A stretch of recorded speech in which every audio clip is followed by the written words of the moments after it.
제가 여러분들의 주의를 환기시키는, 좀 주목시키는 의미에서 제가 문제를 한 가지 내겠습니다.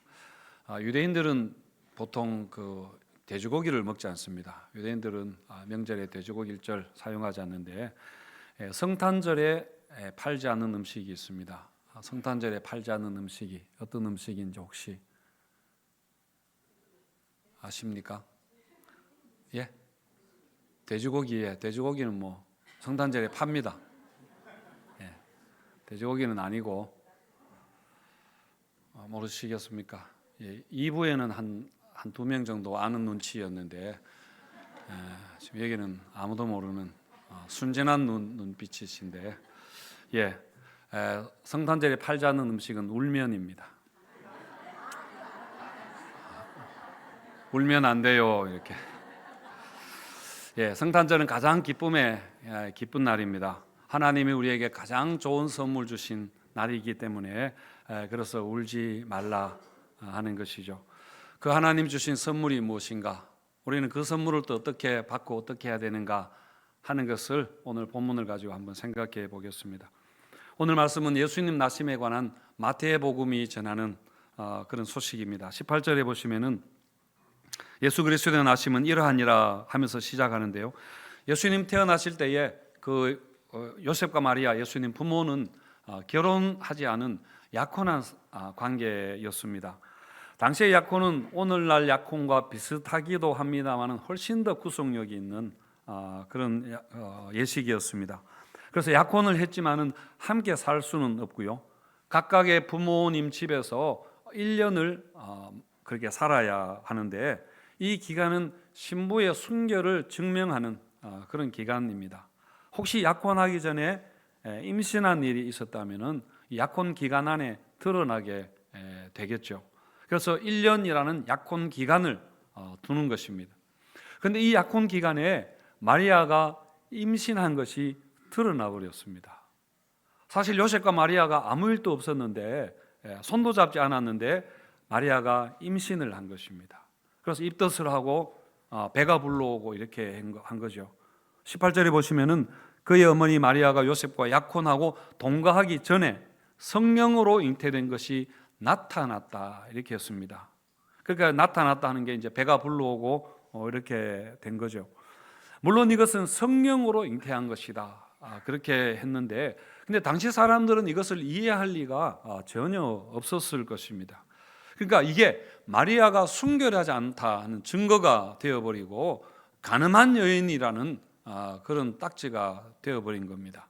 그래서 이건 당연히 파혼하게 될 것이고 율법에 따르면은 이렇게 간음한 여인은 돌에 맞아 돌로 쳐 죽이도록 되어 있는데 물론 당시에 율법을 이렇게 철저하게 시행하지는 않았지만은 이 사실이 마리아에게는 굉장한 수치스러운 같은 동네에 또 살아야 될 텐데 너무 수치였습니다. 이 두 사람이 얼마나 난감했겠습니까? 마리아는 천사에게 자기가 임신했다는 이야기를 듣고는 깜짝 놀랐습니다. 누가복음 1장 34절에 보시면은 마리아가 천사에게 말하되 나는 남자를 알지 못하니 어찌 이 일이 있으리까? 어찌 이 일이 있으리까? 이렇게 우리가 읽지만은 사실은 굉장하게 놀란 그런 이야기죠. 요셉도 마찬가지입니다. 그 약혼한 마리아가 자기도 모르게 임신을 했다고 하니까 얼마나 황당했겠습니까? 19절에 보시면 마리아가 이제 임신 사실을 알리면서 성령으로 잉태되었다는 것을 이야기하지 않고 그냥 알렸습니다. 그러니까 19절에서 그의 남편 요셉은 의로운 사람이라 그를 드러내지 아니하고 가만히 끊고자 했다 했습니다. 요셉은 공개적인 절차를 따라서 파혼을 하든지 아니면은 아무도 모르게 조용히 이 문제를 처리하든지 두 가지 방법밖에 없다고 그렇게 생각을 했을 것입니다. 하지만 요셉은 마리아를 위해서 이 문제를 드러내지 않고 파혼하려고 그렇게 했습니다. 그래서 요셉은 의로운 사람이다 이렇게 했죠. 그런데 천사는 제3의 방법을 알려주었습니다. 뭐냐면은 마리아를 데려와서 같이 살아라, 결혼하라 하는 것입니다. 사실 우리는 달리 방법이 없습니다. 아무런 길이 없습니다. 이렇게 생각할 때가 굉장히 많지 않습니까? 그렇지만은 사실 우리가 알고 있는 것보다 훨씬 더 많은 방법이 여러분 있습니다. 그래서 어떻게 해야 되는가? 우리가 하나님께 구해야 됩니다. 하나님께 지혜를 구하면은 하나님께서 우리의 길을, 막혀있는 길을 열어주실 것입니다. 광야의 길을 내시고 사막의 강을 내시고 기가 막힐 웅덩이에서 건져주시는 하나님이신 것을 여러분 믿으시기를 바랍니다. 그런데 이 모든 것은, 마태복음이 강조하는 것은 하나님의 말씀이 이루어지는 것이다, 예언이 이루어지는 것이다 하는 것을 마태복음에서 굉장히 강조하는데요. 22절과 23절을 같이 한번 읽겠습니다. 시작. 이 모든 일이 된 것은 주께서 선지자로 하신 말씀을 이루려 하심이니 이르시되 보라 처녀가 잉태하여 아들을 낳을 것이요 그의 이름은 임마누엘이라 하리라 하셨으니 이를 번역한즉 하나님이 우리와 함께 계시다 함이라. 이 말을 천사가 했는지 마태가 해설하는 것인지 확실하지 않지만은 어쨌든 지금 일어나는 모든 일은 하나님이 하시는 일이다, 하나님의 말씀하신 것이 이루어지는 것이다, 그렇게 하는 겁니다. 마태복음은 특별히 이 동정녀 탄생을 예언한 이사야 7장 14절을 그렇게 인용을 했는데요. 이사야 7장 14절도 같은 말씀입니다. 그러므로 주께서 친히 징조를 너희에게 주실 것이라 보라 처녀가 잉태하여 아들을 낳을 것이요 그의 이름을 임마누엘이라 하리라, 이렇게 했습니다. 자, 이 말씀의 배경, 이사야 7장의 배경은 여러분 성탄절마다 자주 들어서 아실 텐데 한 번 더 말씀을 드리겠습니다. 당시에 그 이사야 선지자가 예언하던 당시에 남쪽 유다는 북쪽 이스라엘과 아람, 그러니까 시리아가 연합해서 남쪽 유다로 쳐들어오고 있었습니다. 굉장히 위험한 상황이었습니다. 그러니까 다급해진 유다의 아하스 왕이 어떻게 했는가 하면은 아수르라는 당시의 신흥 강국, 요즘 말로 하면 뭐 중국이나 이런 신흥 강국과 손을 잡고 이스라엘 아람 연합군에 대항하려고 그렇게 했습니다. 그런데 하나님은 이사야 선지자를 통해서 그렇게 하면 안 된다, 그렇게 하지 말라고 하십니다. 그러면 망한다고 그렇게 하셨습니다. 하지만 당시에 누가 보더라도 아수르와 그 강국과 동맹을 맺는 것이 너무 확실한 승리의 방법이었고, 그런데 하나님을 의지한다는 것은 굉장히 막연하고 대책 없는 일같이 그렇게 보였습니다. 여러분, 우리도 그렇지 않습니까? 우리도 어떤 문제가 생겼을 때 당장 눈에 보이는 어떤 방법을 선택하기가 쉽습니다. 그런데 하나님을 의지한다 하는 것은 그냥 우리가 기도는 하기는 하지요. 그렇지만은 내심으로는 굉장히 막연하다, 불확실하다, 그렇게 생각할 겁니다. 그래서 우리에게 여러분 믿음이 있어야 된다. 하나님께 기도할 때도 믿음이 있어야 된다는 것이죠. 하나님은 이 말씀이 확실하다는 것을 보여주기 위해서 한 가지 징조를 주시겠다 하셨는데 그게 바로 이사야 7장 14절, 오늘 마태가 인용한 그 말씀이죠. 보라 처녀가 잉태하여 아들을 낳을 것이요 그 이름을 임마누엘이라 하라, 이렇게 하셨습니다. 그리고 그 후로 700~800년 후에 그게 무슨 뜻이었는가 하는 게 밝혀지게 되었는데 그게 바로 동정녀 마리아에게서 예수 그리스도 메시아가 탄생하신다 하는 것입니다. 그러니까 여러분, 이 예언은 이중적인 중복의 그런 예언인데 이사야 당시에 아하스 왕 당시의 사건을 이야기하면서 700~800년 후에 예수님 탄생의 사건을 같이 이렇게 중복해서 예언한 겁니다. 그러니까 이걸 예언적 원근 통시법이라고 그렇게 하는데요. 가까이 있는 사건을 멀리 있는 사건을 통해서 같이 이야기하는 겁니다. 멀리 있는 산이 앞에 있는 산과 뒤에 있는 산이 같이 보이는 것처럼 이렇게 붙여놓으면 같은 산처럼 보이는 건데요. 종말에 일어날 모든 일들 예수님 예언하실 때 예수님 당시에 일어날 일들을 이야기하면서 또 먼 훗날에 말세에 일어날 일을 같이 이렇게 이야기한 이런 예언적 원근 통시법이 성경에 굉장히 많이 그렇게 나옵니다. 근데 여러분, 이 이사야 7장의 핵심이 뭐냐면은 임마누엘입니다. 하나님이 함께 하신다. 하나님이 함께 하신다면은 이런 일이 가능하다. 그렇게 하는 겁니다. 그 어떤 나라의 위험에서도 하나님이 함께 하신다면은 건져 주신다는 그런 것이죠. 처녀가 임신하고 아기 낳는 그런 기적도 얼마든지 가능하다는 것입니다. 물론 아하스 왕은 이걸 믿지 못하고 그래서 나라가 아수르와 연합했다가 아수르에게 잡아먹혀버리는 그런 일이 있었습니다마는, 여러분, 우리도 하나님이 우리와 함께 하신다 하는 말씀을 그냥 늘 듣던 말씀이기는 하지만은 굉장히 소홀히 하는 경향이 있습니다. 그거 뭐 별거 아니라 생각하고 너무 일반적인 그런 거라고 우리가 생각하기 쉽습니다. 그보다는 우리는 구체적으로 뭔가 하나님이 도와주시기를, 내가 요걸 이야기하면 하나님이 거기에 즉각 응답해 주시기를 더 원하죠. 그런데 여러분, 하나님이 우리의 기도를 들으시고 도와주시는 것도 사실은 함께 하시기 때문에, 우리와 함께 하시기 때문에 가능한 것입니다. 이렇게 예를 한번 들어보면은, 아까는 부목사님들 이야기했는데 없어서 그냥 제가 우리 성도님들 가정에 신방하겠다고 하면은 여러분 어떻게 하시겠습니까? 아마 저 싫어할 분도 있는데 일단은 뭐 좋아한다고 생각하고요. 좋아하실 거라고 믿습니다. 그래서 청소도 하고 이렇게 차도 준비해서 오기를 기다릴 겁니다. 근데 저를 이렇게 환영하고 반기는 것은 제가 여러분 집에 가서 축복 기도를 막 세게 하고 그렇게 금방 갈 거기 때문에 그렇게 하는 겁니다. 그렇지 않고 제가 가서 집사님, 제가 오늘 여기 집사님 집에서 좀 같이 살아야 되겠습니다. 방 하나 내주시죠. 그리고 우리 매일 예배 드립시다. 제가 열심히 기도하겠습니다. 같이 기도하고 합시다. 하면 여러분 뭐라고 하시겠습니까? 예. 아마 내심 절대 안 된다고, 그것만은 안 된다고 할 겁니다. 여러분, 임마누엘보다는 내가 필요할 때 그냥 즉각 하나님이 하늘에서 이렇게 막 도와주시기를 바라기 쉽지만은, 그러니까 여러분, 얘가 어떨지 모르겠는데 시어머니가 반찬해서 이렇게 경비실에 맡겨놓고 그냥 가기를 그렇게 들어오지 말라고 한다는데, 물론 재미로 하는 이야기라고 그렇게 생각합니다. 우리가 하나님에 대해서도 이렇게 생각하는 그런 것이라면은 여러분, 이것은 잘못이라 하는 이야기입니다. 하나님이 줄 것 주시고 그냥 하나님 멀리 계시고 그렇게 생각하면 안 되는 거죠.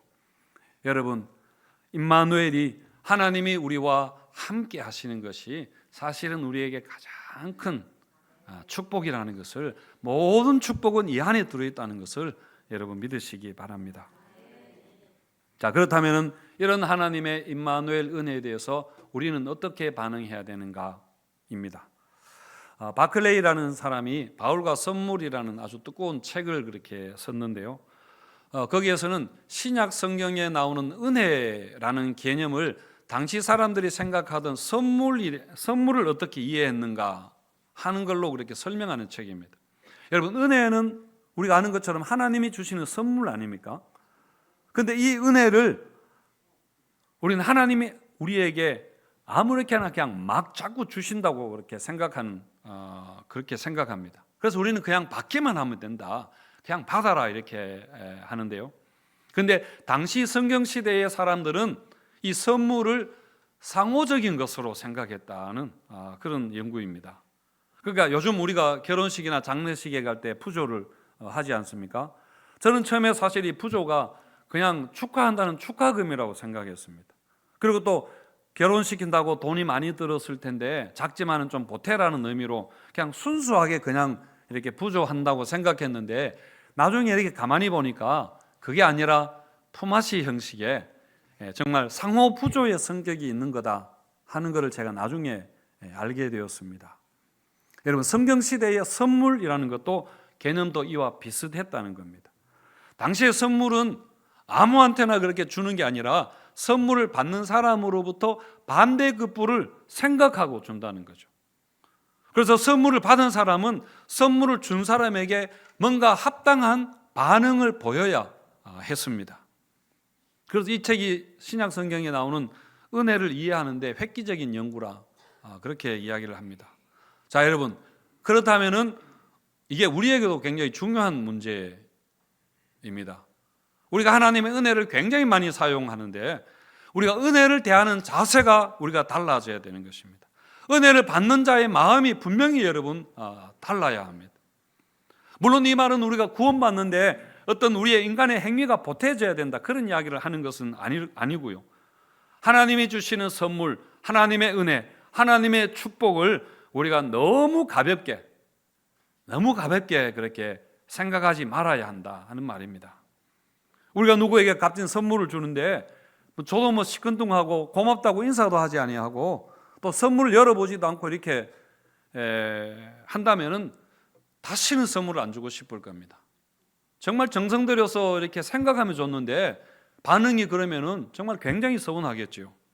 여러분, 하나님도 마찬가지입니다. 마찬가지라 하기에는 좀 그렇습니다만은, 여러분, 그래서 은혜에 보답하는 뭔가 상호 부조적인 우리 수준에서 하나님에 대한 뭔가에 우리가 반응을 해야 합니다. 자, 여러분, 하나님 우리에게 아들을 주신 것이 이게 작은 선물이겠습니까? 이게 우리 당연하다고 그렇게 생각하시나요? 사실 하나님 우리와 함께 하신다 하는 것은 하나님 편에서는 엄청난 고난입니다. 예수님이 십자가를 치신 것만 고난이 아니라 성육신 하신 자체가, 그리고 인간이 되어서 살아가신 자체가 십자가보다 더 큰 그런 고난입니다. 그래서 어떤 사람은 하나님이 인간이 되신 것이 everything이 nothing이 된 것이다, 그렇게 말했는데요.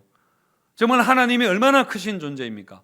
이 우주보다도 훨씬 크신 그런 하나님이 자기를 이렇게 낮추시고 비우셔서 탁구공 하나보다 정말 동전 하나만큼 한 사이즈로 줄어들었다는 게, 어쨌든 비유가 그 하나님의 모든 능력을, 어마어마한 존재를 인간의 몸속에 그렇게 여러분 가두었다는 것이, 그 사실을 우리가 상상할 수 있겠습니까?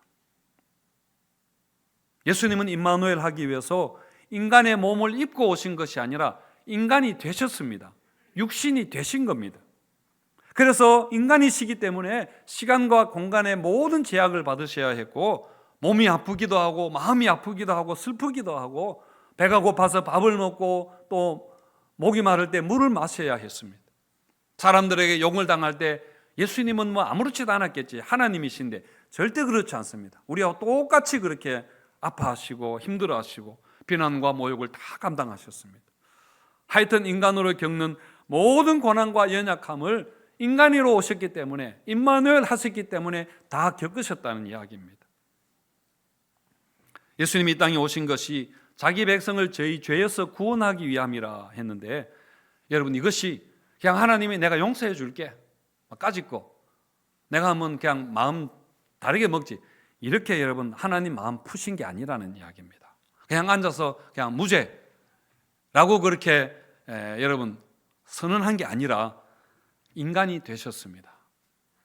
우리를 죄를 용서하시기 위해서 인간이 되시고, 인간이 겪는 모든 고난을 당하시고, 결국은 십자가를 지고, 그리고 하나님이 가장 싫어하시고 미워하는 악의 세력에 의해서 죽음에 던져지는 그 수모를 예수님이 친히 하나님이 감당하신 것입니다. 여러분, 그리고 지금 우리와 함께 하신다는 것도 사실 이게 하나님 편에서는 엄청난 고난입니다. 우리와 함께 아파하셔야 되고, 우리가 힘든 일에 슬퍼하셔야 되고, 여러분, 그리고 우리가 하는 거 못 볼 거 다 보시고 우리 마음과 생각 다 아시는데, 아시면서 우리가 하나님이 우리와 함께 하시기 때문에, 우리 안에 내주하시기 때문에 그것을 참아야 되는 거죠. 제가 아까 이야기했던 것처럼 제가 여러분 집에 가서 같이 살겠다 그렇게 하면은 사실 여러분들만 힘든 게 아니라 제가 훨씬 더 힘듭니다. 제가 죽을 고역일 것입니다. 교회에서는 이렇게 열심히 해서 아주 성실한 줄 알았는데, 같이 살아보니까 기도도 안 하지, 성경도 안 읽지, 맨날 텔레비 앞에서 드라마나 보고, 그것도 모르는 채 해야 됩니다. 그냥 모르는 채 하고 부부싸움하고 욕하고 막 자녀들 윽박지르고 이런 것도 다 봐줘야 됩니다. 좋은 거 나쁜 거 사실 이렇게 다 봐야 되는데 얼마나 힘들겠습니까? 얼마나 힘들겠습니까? 여러분, 하나님이 우리와 함께 하시는 것도 이런 모든 것을 참고 견디고, 그러면서 우리를 사랑해야 됩니다. 그러면서 우리를 도와줘야 되고 우리를 축복해 주시기로, 그렇게 하시기로 여러분 작정하셨다는 것입니다. 저는 옛날에 성탄절에 청소년 부나 뭐 청년부 때도 그렇게 했는데요. 성탄절 이브에 선물 교환이라는 걸 했는데 굉장히 재미있었습니다. 각자가 선물 교환 해보셨을 텐데 선물 준비해서 이제 테이블에 다 얹어 놓고는 설거지 앞에 제가 퀴즈 냈잖아요. 퀴즈 이렇게 해서 맞히는 사람이 자기가 원하는 거 하나씩 가져가고 이렇게 하는 그런 것이 선물 교환이었습니다. 저는 그게 뭐 옛날에 애들만 하는 건 줄 알았는데 미국에 가니까 성탄절에 대부분 다 하더라고요. 가정에서도 하고 구역 모임에서도 하고 무슨 모임이든지 성탄절 모임에는 다 이걸 하는 걸 제가 보았는데요. 여러분, 성탄절도 어떤 면에서 이런 것입니다. 선물 교환이라고 하기에는 조금 그렇습니다만은 어쨌든 하나님이 우리에게 가장 귀한 선물을 내어 놓으셨습니다. 그리고 우리가 그 선물을 받고 감사하고 기뻐하는 것도 좋지만은 여러분, 우리도 뭔가 하나님 앞에 선물을 가지고 나가서 교환하는 겁니다. 동방박사가 황금과 유향과 모략을 드렸듯이 우리도 하나님 앞에 뭔가 거기에 합당한 우리 수준에서 그것을 표현을 해야 되는 것이죠. 여러분, 우리가 선물할 때 가장 고민이 무엇입니까? 저는 선물하고 싶은 마음은 있는데 선물을 안 하는 이유가 뭘 해야 될지 몰라서 하지 않습니다. 무엇을 할까 고민 아닙니까? 그래서 제가 여러분들에게 오늘 무슨 선물을 해야 될지, 하나님께 무슨 선물을 해야 될지 추천을 해드리겠습니다. 뭐 그 중에 가장 쉬운 거는 그 성탄절 봉투에 그냥 현금 뭐 비슷하게 했습니다. 하나님도 그래서 하셔도 되고. 근데 여러분, 그것보다 하나님이 훨씬 좋아하시는 거, 가장 좋아하시는 선물이 혹시 뭐라고 생각하십니까? 어떻게 하셨습니까? 2부에는 아무도 모르던데 1부에는 뭐 아예 관심도 없었고, 순종입니다. 하나님이 가장 좋아하시는 선물은 여러분 순종입니다. 첫 번째 크리스마스에 하나님이 요셉 마리아 가정에 전혀 예상하지 못했던 그런 선물 주셨을 때 예수님 부모가 하나님께 드렸던 선물, 반응했던 선물, 바로 순종이었습니다. 24절과 25절에 나옵니다마는 요셉은 천사를 통한 하나님의 뜻을 들었습니다. 그리고 자기가 파혼하려고 하다가 즉시 그 생각을 바꾸었습니다. 가만히 끊고자 하다가 생각을 바꾸어서 마리아를 즉시 데려와서 같이 살았습니다. 그리고 아들을 낳기까지 동침하지 아니하다가 이름을 예수라 지은 것도 요셉의 순종입니다. 여러분, 이렇게 순종하는 게 결코 쉬운 일이 아니었습니다. 많은 반대와 비난을 당했을 텐데 그 좁은 동네에서 여러분, 그 모든 것을 감수하고 말씀에 순종하기로 한 것입니다.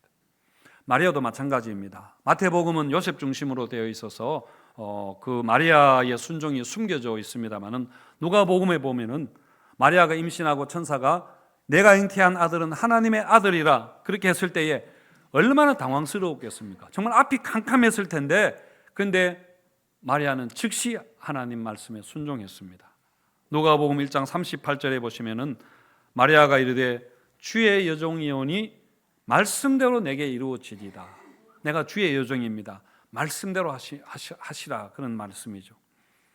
약혼기간에 임신한 것에 대해서 가장 큰 비난을 받았던 것은 마리아입니다.